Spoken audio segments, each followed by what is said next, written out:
Perkenalkan, nama saya Muhammad Zakizan Maulidin Mustafa dari kelas B5.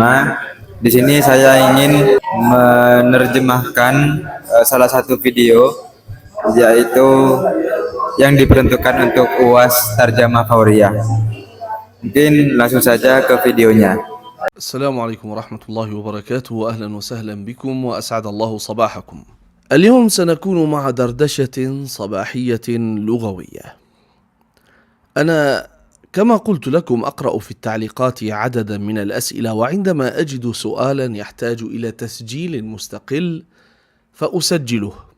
أمس ورد سؤال يقول: حبذا لو تتكلم عن الفوائد التي يحصلها الإنسان من تعلم اللغة العربية. سؤال جيد وسؤال يحتاج إلى تأمل الآن. Assalamualaikum warahmatullahi wabarakatuh. Selamat datang dan semoga pagi kalian menyenangkan. Pada pagi hari ini kita akan berbincang santai dengan bahasa seperti yang pernah saya sampaikan. Saya sering membaca berbagai pertanyaan di kolom komentar. Ketika saya menemukan pertanyaan yang memerlukan penjelasan khusus, saya itu membuat rekaman tersendiri untuk menjawabnya. Kemarin ada pertanyaan yang meminta saya menjelaskan manfaat yang diperoleh seseorang dari mempelajari bahasa Arab. Pertanyaan ini sangat baik dan layak untuk direnungkan. Oke, lanjut. في البداية لا بد أن نقول إن تعلم أي لغة يعد مفيدا لتعرف ثقافة شعب، لنمو ذهني، لكثير من الأمور التي تجعل الإنسان أكثر قدرة على التواصل مع الحياة، وأكثر قدرة على التفاؤل، وأكثر قدرة على الانشغال بالأمور الهامة والابتعاد عن الأمور السلبية. فتعلم أي لغة مفيد. Kemudian, sebagai pengantar, perlu kita pahami bahwasanya mempelajari bahasa apapun itu memiliki banyak manfaat. Melalui bahasa, seseorang itu dapat mengenal budaya suatu bangsa, mengembangkan kemampuan berpikir, kemudian meningkatkan kemampuan berinteraksi dengan menjauhi hal-hal negatif. Oleh karena itu, mempelajari bahasa apapun itu merupakan sesuatu yang sangat berguna. اللغة العربية كما هو معروف لغة تاريخية، لغة عريقة، تعد من أقدم اللغات في العالم، التي ما تزال مستعملة منذ أكثر من 1500 عام. فهذه اللغة التي نستعملها الآن، اللغة العربية، مجرد أن تقول إنك تتعلم لغة مليئة بالتاريخ فهذه فائدة. لكن bahasa Arab, sebagaimana diketahui, merupakan bahasa yang memiliki sejarah panjang dan termasuk salah satu bahasa tertua di dunia yang masih digunakan hingga saat ini. Selama lebih dari 500 tahun, bahasa Arab itu yang kita gunakan sekarang itu adalah bahasa yang sangat kaya akan warisan sejarah. Hanya dengan mempelajari bahasa yang memiliki sejarah panjang seperti ini, itu sudah menjadi manfaat tersendiri bagi kita semua. لكن هذا الكلام ربما لا يهم الكثيرين. يعني هناك أشخاص يقولون لك: وأنا لا تهمني المسألة التاريخية، ولا تعنيني أن تكون اللغة عريقة أو أن تكون اللغة لها تاريخ كبير، أنا أريد الفوائد الحياتية التي أستطيع أن أحصلها من تعلم اللغة العربية. تعلم اللغات يكون لأغراض متعددة. أنت عندما تريد أن تتعلم أي لغة من اللغات فهناك غرض من تعلم هذه اللغة، وهذه الأغراض عامة ويندرج تحتها الكثير من النقاط والكثير من الفروع، إما أن يكون الغرض دينيا، أو أن يكون اقتصاديا، أو أن يكون ثقافيا، أو أن يكون سياسيا. Akan tetapi, pembahasan mengenai sejarah mungkin tidak menarik bagi sebagian orang seperti itu. Karena ada yang mengatakan bahwasanya mereka itu tidak peduli apakah suatu bahasa itu memiliki sejarah panjang atau tidak. Yang mereka inginkan itu adalah manfaat nyata yang dapat diperoleh dalam kehidupan sehari-hari. Dan juga mempelajari bahasa itu memiliki berbagai tujuan. Setiap orang itu yang ingin mempelajari suatu bahasa memiliki alasan tertentu. Secara umum, tujuan tersebut dapat dikelompokkan ke dalam beberapa bidang utama, yaitu tujuannya keagamaan, kemudian ekonomi, dan kemudian budaya serta politik. اللغة العربية بالنسبة للغرض الديني هي مرتبطة ارتباطا وثيقا بدين عظيم هو الدين الإسلامي، فالذي يريد أن يتعلم الدين الإسلامي أو يريد أن يتعرف على الإسلام ربما يكون من غير المسلمين ويريد أن يتعرف على هذا الدين. الترجمات لن تعطيه صورة الدين ولن يفهم الدين بشكل دقيق إلا إذا فهم اللغة العربية، وخاصة أهم مصدر تشريعي وأول مصدر للتشريع وهو القرآن الكريم، الذي وصفه الله عز وجل بقوله: وهذا لسان عربي مبين، أي أن القرآن جاء بأفصح الكلام العربي. Kemudian dari yang pertama, sisi keagamaan. Bahasa Arab itu memiliki hubungan yang sangat erat dengan agama Islam. Seseorang yang ingin mempelajari Islam atau mengenal ajaran Islam secara mendalam, itu termasuk orang yang bukan Muslim, tidak akan memperoleh gambaran yang utuh hanya melalui terjemahan. Pemahaman-pemahaman yang lebih tepat itu diperoleh apabila ia memahami bahasa Arab langsung, terutama karena sumber utama ajaran Islam yaitu Al-Quran yang diturunkannya dalam bahasa Arab yang jelas, kemudian fasih sebagaimana firman Allah Subhanahu wa taala, dan inilah adalah bahasa Arab yang jelas. Dengan demikian Al-Quran dalam bentuk bahasa Arab yang paling fasih. الآن ننتقل إلى الغرض الاقتصادي. الآن نحن كما يقال الشمس لا تغطى بغربال، وتوضيح الواضحات من المهلكات.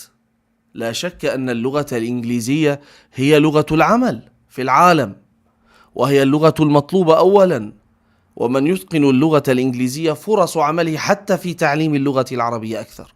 يعني أنا لو كنت أعلم العربية بالإنجليزية سيكون انتشار القناة أكثر وعدد المشاهدات أكبر، لأن هناك عددا هائلا من الناس في بلدان العالم كله يسعون إلى تعلم اللغة الإنجليزية. طبعا المتحدثون باللغة الإنجليزية ليسوا هم الأكثر في العالم، لأن هناك لغات أخرى يتكلم بها أناس أكثر، لكن نتحدث عن إقبال غير الناطقين بها إلى اللغات، فأكثر المقبلين على تعلم لغة غير لغتهم يقبلون على اللغة الإنجليزية. حتى في البلاد العربية لن يطلب منك أن تتقن العربية، وإنما يطلب منك هل تتقن الإنجليزية؟ وفرص العمل تكون أكثر. طيب إذن ما الفائدة الاقتصادية من تعلم اللغة العربية؟ هل ثمة فائدة اقتصادية من تعلم اللغة العربية؟ نعم، ليست بمستوى الفائدة الاقتصادية التي تتمتع بها اللغة الإنجليزية أو كثير من اللغات الأخرى، ولكنها لها سوقها، وسوقها يتوزع أولا على التعليم. Selanjutnya, pembicara itu beralih pada manfaat ekonomi dari mempelajari bahasa Arab. Ia menjelaskan bahwa tidak dapat dipungkiri bahasa Inggris merupakan bahasa internasional yang paling dibutuhkan dalam dunia kerja. Orang yang menguasai bahasa Inggris umumnya itu memiliki peluang kerja yang lebih luas. Bahkan dalam bidang pengajaran bahasa Arab, hal ini karena minat masyarakat dunia untuk mempelajari bahasa Inggris yang sangat besar. Namun demikian, bahasa Arab juga memiliki nilai ekonomi tersendiri. Walaupun manfaat ekonominya tidak besar, bahasa Arab juga memiliki nilai ekonomi tersendiri. Walaupun manfaat ekonominya itu tidak sebesar bahasa Inggris ataupun beberapa bahasa internasional lainnya, bahasa Arab tetap memiliki pasar dan peluang kerja yang cukup baik, terutama dalam bidang pendidikan dan pengajaran bahasa Arab. سوق التعليم من ناحية الاستثمار الاقتصادي. وطبعا أنا أقول لكم يعني لن تصبح غنيا بتعليم اللغة العربية إلا إذا كان الله قد قدر لك فتحا ما، يعني بحيث يصبح طلابك أعدادهم هائلون، مراكز علمية كبيرة تعطيك مبالغ كبيرة، وقتها يمكن أن تصبح غنيا وأنت تعلم اللغة العربية. لكن بشكل عام لن تكون فقيرا، لن تكون معدما إذا مارست وظيفة تعليم اللغة العربية لغير الناطقين بها أو للناطقين بغيرها أو حتى للناطقين بأهلها، من أهلها للناطقين بها، يعني أقصد للناطقين بها وليس للناطقين بأهلها، أقصد أهلها الناطقين بها. فإذا أردت أن تدخل السوق الاقتصادي، سوق التعليم، لأن هناك مصطلحا منتشر الآن وموجود هو الاقتصاد اللغوي، اللغة والاقتصاد. فاللغة تمثل منتجا يمكن أن يستثمر اقتصاديا. فأنت في التعليم، نعم، طلاب اللغة العربية وخاصة من غير الناطقين بها السوق كبير، والمنافسة الآن قوية جدا بين المعلمين، بين المدرسين، بين الأساتذة، بين الدكاترة، منافسة كبيرة بين المراكز التعليمية.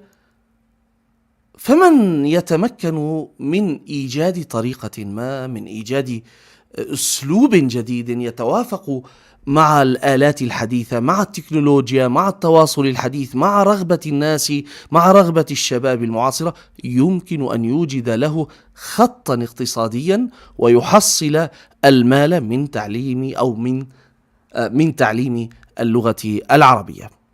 Bidang pendidikan merupakan salah satu pasar yang dapat dimanfaatkan secara ekonomi dalam pembelajaran bahasa Arab.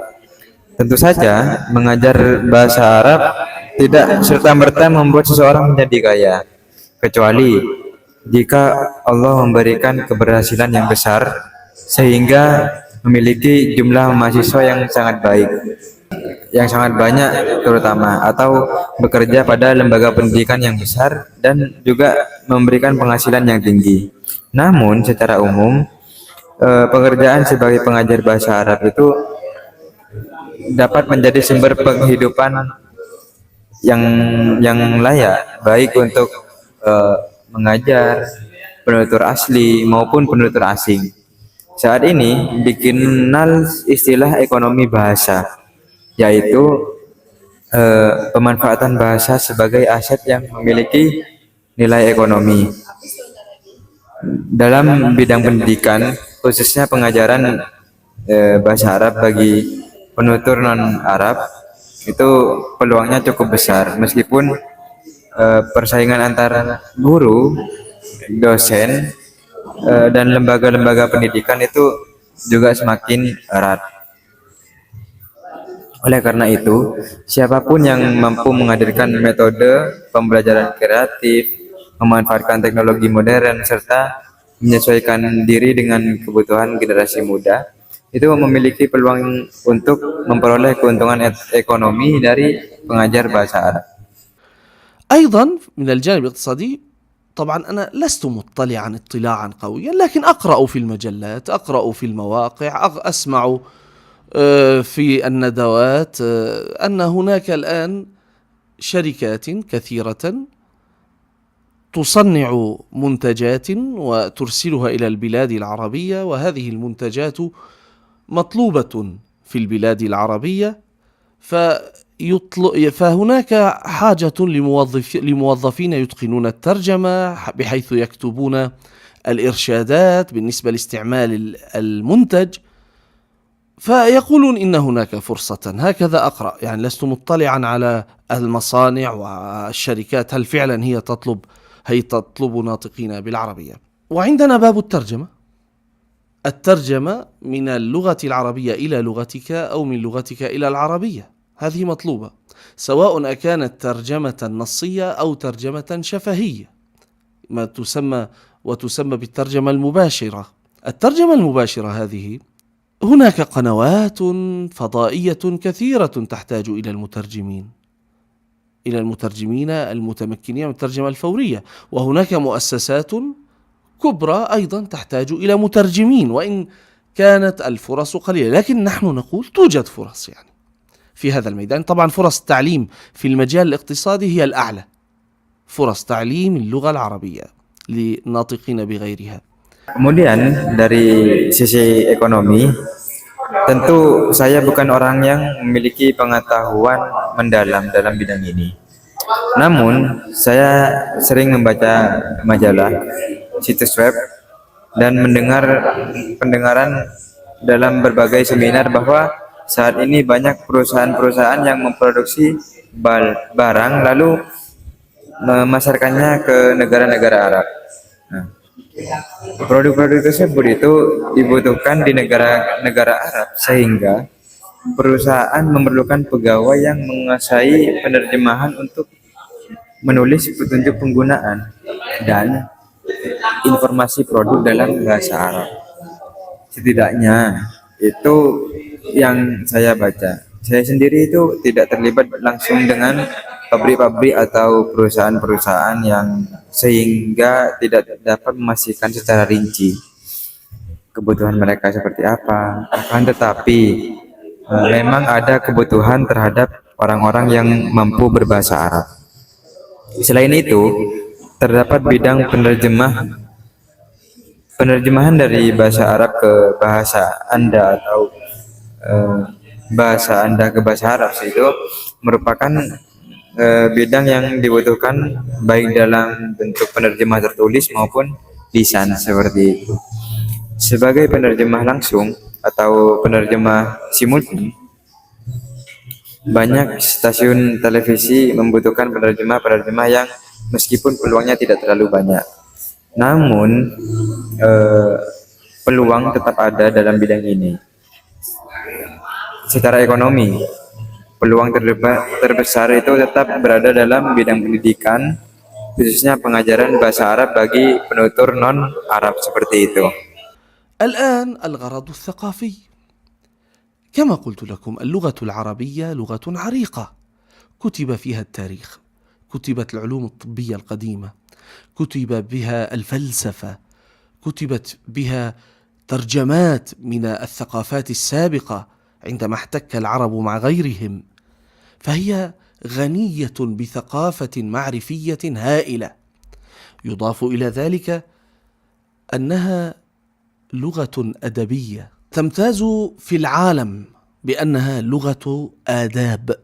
كتب يعني أهم شيء امتازت به الأمة العربية قبل الإسلام الشعر، وهو أدب عال فيه صور فنية، فيه طريقة استعمال اللغة في رسم لوحات للمكان، للزمان، للعلاقات الإنسانية من خلال الكلمات.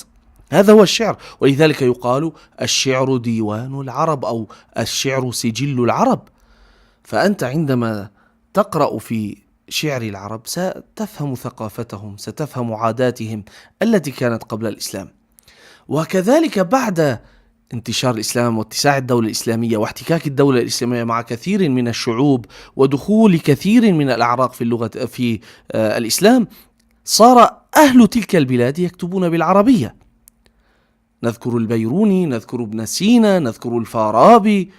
Dari sisi budaya, bahasa Arab merupakan bahasa yang sangat kaya dan memiliki bidang sejarah yang panjang. Banyak karya-karya sejarah, ilmu kedokteran klasik, filsafat, serta terjemahan berbagai peradaban terdahulu itu ditulis dalam bahasa Arab.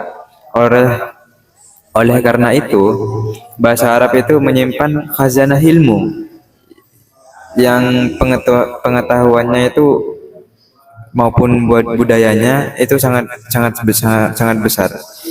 Selain itu, bahasa Arab juga dikenal sebagai bahasa sastra yang memiliki kedudukan tinggi di dunia.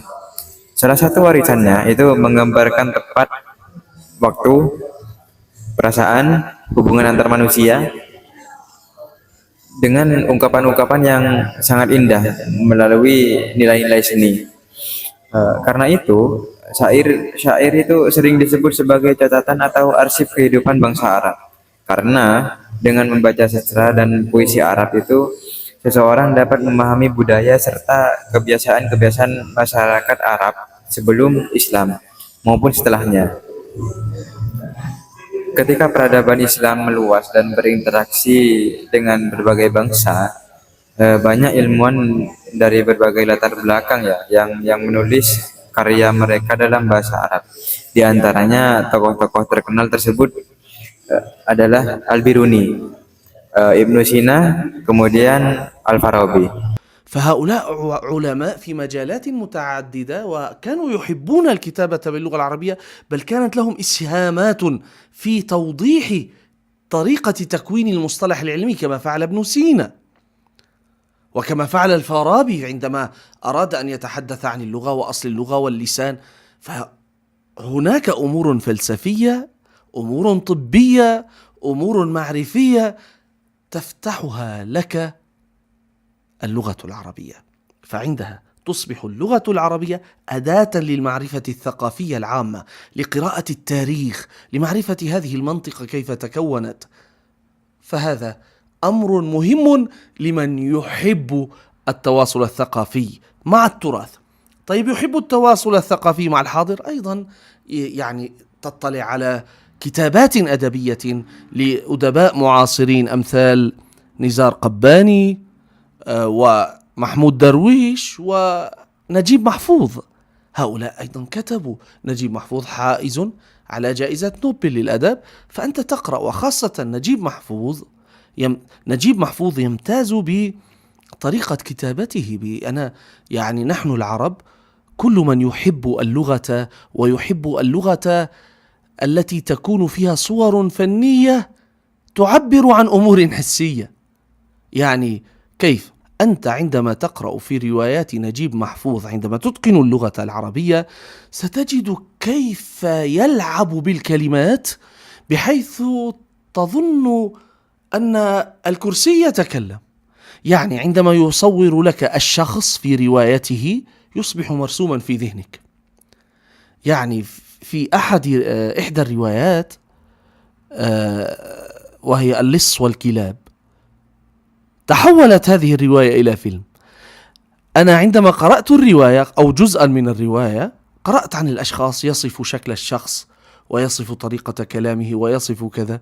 في الفيلم الشخص كأنه، يعني أنا أقول قبل أن أرى الشخص أقول ربما سيكون بهذا الشكل، من خلال وصفه بكلمات دقيقة جدا. يعني يتقن فن التصوير بالكلمات. فهذه إذن فائدة للذين يريدون أن يزيدوا معرفتهم، ثقافتهم، وإلى آخره. آخر شيء الغرض السياسي. يعني كما تعرفون نحن منطقة العرب منطقة ساخنة بالأحداث، بالحروب، بالخلافات، بالنزاعات. فأصبح هناك كثير من المراكز البحثية التي تريد أن تدرس طبيعة هذه المنطقة. هذه المراكز تركز على اللغة العربية.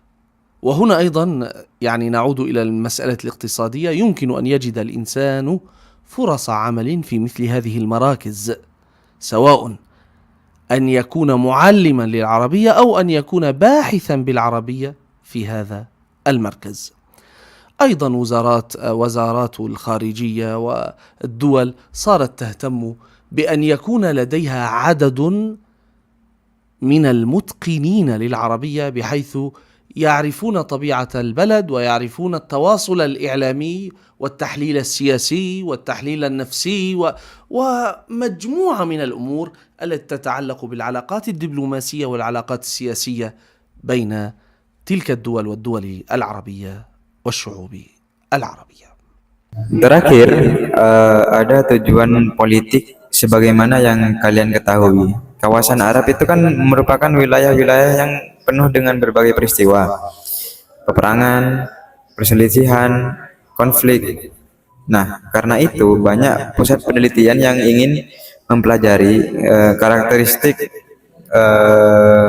dan juga kondisi kawasan tersebut. Pusat-pusat penelitian ini memberikan perhatian besar pada bahasa Arab. Di sini kita itu kembali pada aspek ekonomi, karena seseorang itu dapat memperoleh peluang kerja di lembaga-lembaga seperti ini, baik sebagai pengajar bahasa Arab maupun sebagai peneliti yang menggunakan bahasa Arab dalam pekerjaannya. Selain itu, Kementerian Luar Negeri dan berbagai negara kini mulai memperhatikan pentingnya memiliki sejumlah yang mahir berbahasa Arab, seperti mereka-mereka yang dibutuhkan untuk memahami kondisi suatu negara, ya, karena mereka itu kan melakukan komunikasi media, analisis politik, psikologis, serta berbagai hal yang berkaitan dengan hubungan-hubungan diplomatik dan hubungan politik antara negara-negara tersebut dengan negara-negara masyarakat Arab, seperti itu. إذن هذه دردشة حول فوائد تعلم اللغة العربية في الزمن الذي نعيشه. أتمنى أن تكون هذه الدردشة مفيدة لكم، وأتمنى أن تكون طريقتكم في تعلم اللغة العربية قائمة على المحبة والشغف. أول شيء، إذا لم تحب الشيء لن تتعلمه ولن يقترب منك ولن تقترب منه، ولكنك إذا أحببته سيصبح رفيق دربك ومؤنسك ومسعدك، خاصة في هذا الزمن أيها الإخوة والأخوات الذي نعاني فيه من الغربة، من الوحدة. كلنا نشعر أن الناس تغيروا وأن الناس تبدلوا. هم لم يتغيروا، لكنهم انشغلوا بهذا تك تك تك تك تك تك. هذه أصبحت حياتنا كلنا، وأنا لست ولا أبرئ نفسي، أنا أيضا أقع في هذا الهم عندما تك تك تك تذهب منك الأوقات بدون فائدة.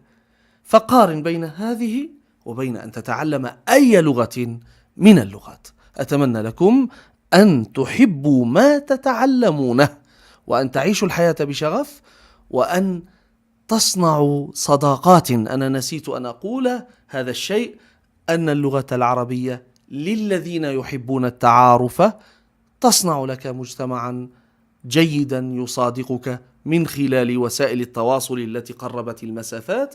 يمكن أن توجد أشخاصا تتحدث معهم باللغة العربية، سواء كانوا من العرب أو من غير العرب الذين يتعلمون اللغة العربية. يكفي إلى هذا الحد، فقد أطلت كثيرا. وهذه الدردشات وهذه طبيعتها، أنها عبارة عن، لمن يسأل ما معنى الدردشة، هكذا نتكلم بدون حدود، بدون تحفظ، نتكلم كلاما حبيا كأننا أصدقاء وكأننا أهل وأقارب. تحياتي لكم وإلى لقاء جديد، أستودعكم الله الذي لا تضيع ودائعه، والسلام عليكم ورحمة الله wabarakatuh. Demikianlah obrolan singkat mengenai manfaat mempelajari bahasa Arab pada masa yang kita jalani saat ini. Saya berharap pada perbincangan kali ini itu bermanfaat sekali bagi kalian dan saya juga. Karena saya harap itu proses belajar bahasa Arab dibangun di atas rasa cinta dan semangat. Jika seseorang tidak mencintai sesuatu, maka ia tidak akan mampu mempelajarinya. Dan bisa jadi tidak akan merasa dekat dengannya seperti itu. Sebaliknya, jika ia mencintai, maka hal itu bisa menjadi teman perjalanan, penghibur, penolong dalam hidupnya. Terlebih pada zaman sekarang ya.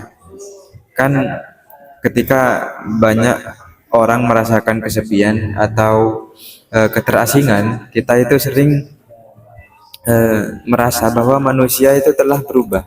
Padahal sebenarnya itu mereka hanya sibuk dengan berbagai urusan dan teknologi yang mengisi kehidupan sehari-hari, hingga banyak waktu yang terbuang tanpa bermanfaat. Karena itu lebih baik memanfaatkan waktu tersebut untuk mempelajari bahasa dan mengembangkan diri. Saya juga berharap kalian itu dapat membangun persahabatan melalui bahasa Arab. Karena bahasa ini itu memungkinkan seseorang itu berkenalan dengan banyak orang, baik dari kalangan Arab langsung ataupun non-Arab.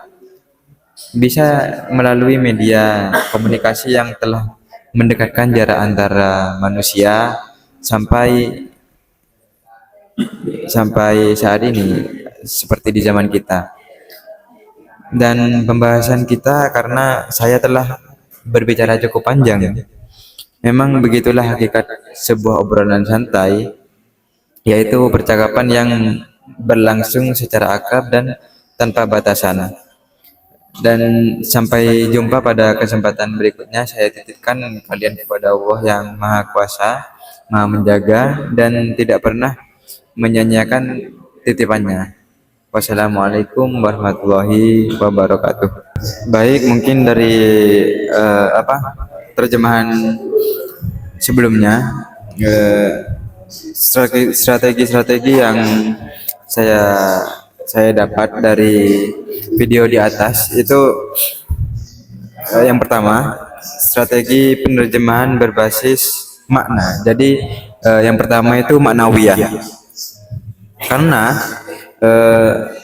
mengalihkan pesan sesuai maksud yang diinginkan penutur dengan lebih menekankan pada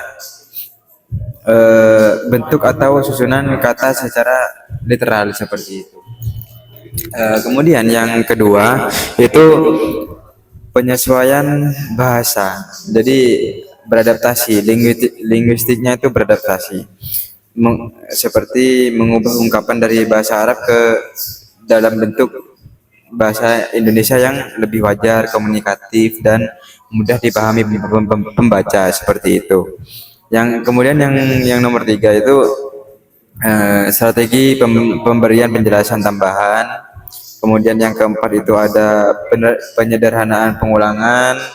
Yang kelima itu ada mempertahankan istilah khusus atau yang disebut dengan peminjaman istilah. Kemudian yang keenam itu ada penerjemahan komunikatif.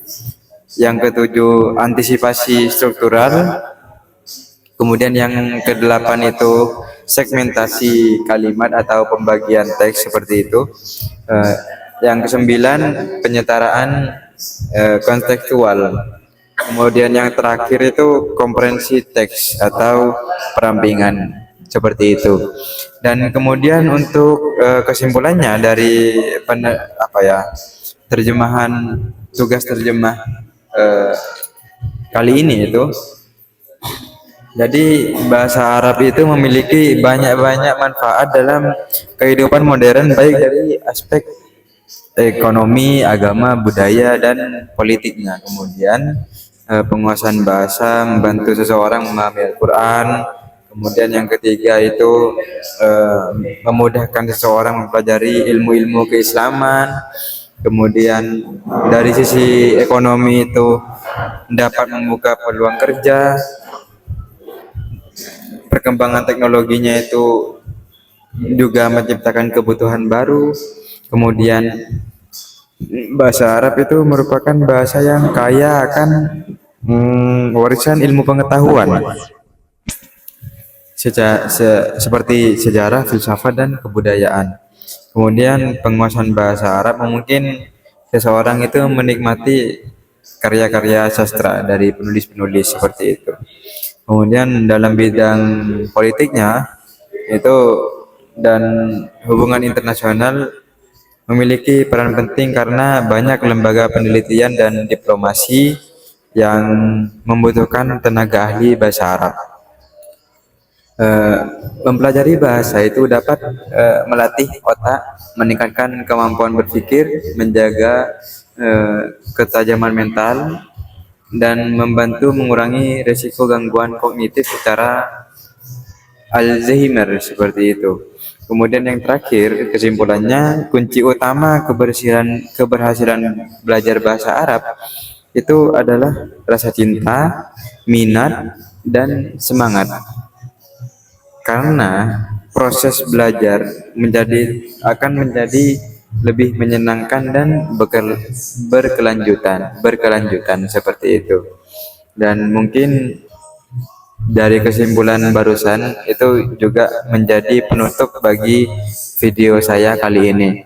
Selebihnya mohon maaf. Wassalamualaikum warahmatullahi wabarakatuh.